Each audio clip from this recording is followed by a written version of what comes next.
Well, hi everyone. Welcome to this kind of hybrid virtual TSM middle school. Hey, if you're watching this right now and it's between 11:30 and 12:30 on Sunday, head down to the church and bring some canned vegetables, and we're gonna do a little food drive. So if you're watching that right now, you can press pause. I'm cool with that. Just press pause, and then head down to the church, and we are collecting food right there next to the playground. So come and hang out and at least see a leader and say hello. You guys have to stay in your cars. Sorry, you can't get out and start hugging everybody you see, even though that's what we'd all want. But anyway, thank you for hanging with us this week. For the last 4 or 5 weeks, we've been talking about this thing called spiritual disciplines. We've been talking about reading the Word and prayer and worship and journaling and community. And guys, this whole video is just some tips and tricks almost. I'm telling you that this thing that we talk about isn't just this crazy, far-fetched idea that maybe someone could do, pastors and nuns and stuff could do. No, this is stuff that you could do. This is stuff that your leaders do daily. And we want you guys to get into the rhythm also of doing it daily. I honestly believe that if you spend 10 minutes with Jesus every single day, 10 minutes, that it'll radically change your life. I truly believe it will change your entire life. I think it will change the way you talk and live your life and how patient you are. And I believe that it'll help you love people and be gracious with people. I really believe it will change your life. So, but I do know that it's tough. Following Jesus is tough. Anybody who tells you that following Jesus is just like a piece of cake is lying to you and probably doesn't know what following Jesus is all about.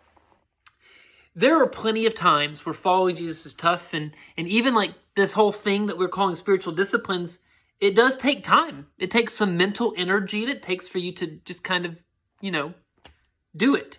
But I also think that we make time for things that you want to do. It's true. I can't tell you how many times I've hung out with a middle school kid, and it's like they feel like they've had a million hours of the day to do something, and then they never do it, and then they'll come back and be like, I just didn't have time to do it. And so you make time for the things that you want to do. I think about if you want to play a sport or an instrument, or you want to be in a play, you can't just go up to your teacher or your coach and be like, hey, I don't feel like it today. I don't feel like it today. So, they'd be like, no, then you can't either play, or you can't be in the play, or you actually can't be in band. They don't just let you say, oh, you don't feel like it today. And I promise you, I played basketball, football, baseball. I ran track. I did everything. And as much as I love basketball, there are plenty of days where I walked into practice and I was like, I do not want to be here. I'd rather be anywhere else. But because I knew it was important, I stayed and I was at basketball practice. And I think spending time with Jesus is no different. I really do. I think spending time with Jesus can be the exact same. There are times, and this is me personally, there are times where I'd rather get my Bible out, lay it on the counter, and stare at it for 30 minutes and open it and read it. And that's just me being honest. There are plenty of times in my life where I'd rather stare at my Bible than open it and read it. But it takes me opening my Bible and doing it and making time for it. And so spending time with Jesus sometimes is just saying, yes, I'm going to do it. It's that 2 a day in football in the middle of the summer and it's 1,000 degrees outside and you're like, I have practice again tonight. Oh my gosh, I just got to do it. Spending time with Jesus can be very similar to that. So I'm going to give you guys just a few tips and tricks. I have 5 tips and tricks. Okay. The first one that helps with this time with Jesus is what my young life leader, my leader said to me whenever I was in high school. He says, hey, put your time with Jesus on your schedule. All right. So I would always spend time with Jesus at 9:30 at night every single day, 9:30 p.m. And I couldn't be like, hey, if a friend was like, hey, we're going to see a movie at 9:30 or something, I'd be like, well, I have something planned then. All right. Or you got to do it earlier. And it's a thing on your to-do list every single day and it looks at you. So don't write it somewhere that you're never going to look at it. I used to write mine on my mirror in my bathroom whenever I'd get ready for class that morning. So that's the first thing. Next thing, I think a location is important. There's a chair in my office it's a University of Tennessee orange rocking chair, and it sits in the corner of my office. And the only time I sit in that chair is when I'm praying. It's what I do. That's the only time I sit in a chair. If I'm in that chair, I'm praying. I do nothing else in that chair.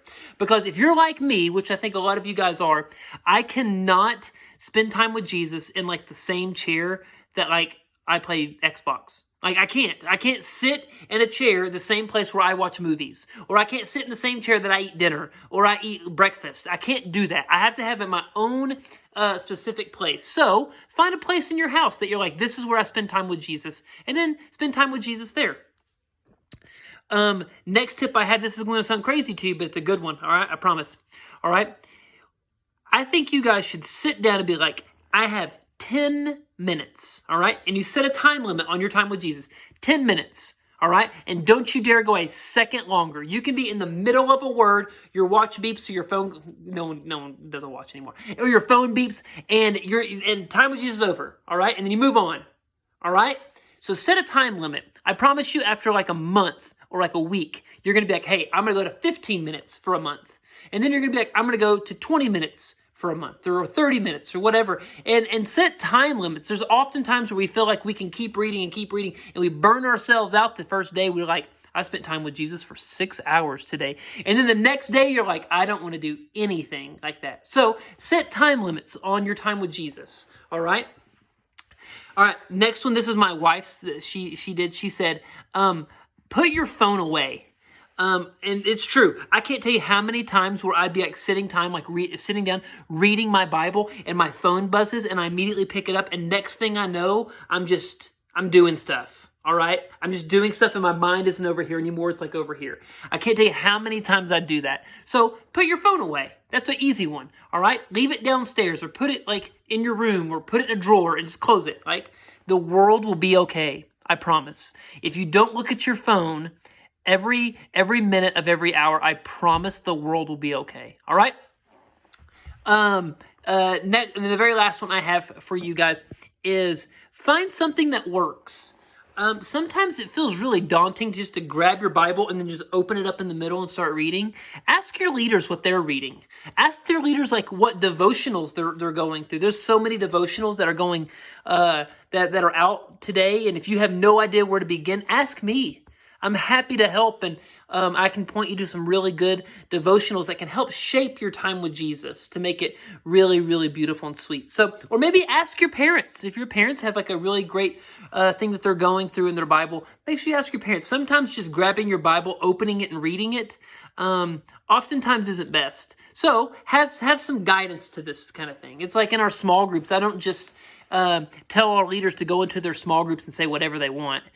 No, I give them a small group lesson to help guide their time. It doesn't lead their time. It just guides it. So, but seriously, guys, 10 minutes a day with Jesus, and it will radically change your life. I truly believe that. I believe it will change the way you act, think, live, want, and treat others. I really believe that's true. And then the more we get to know about Jesus, the more we get to fall in love with Jesus. So, guys, share with us how it's going. Comment or tell a leader how it's going. We want to know, and we want to help. Guys, I love you. I hope you're staying safe.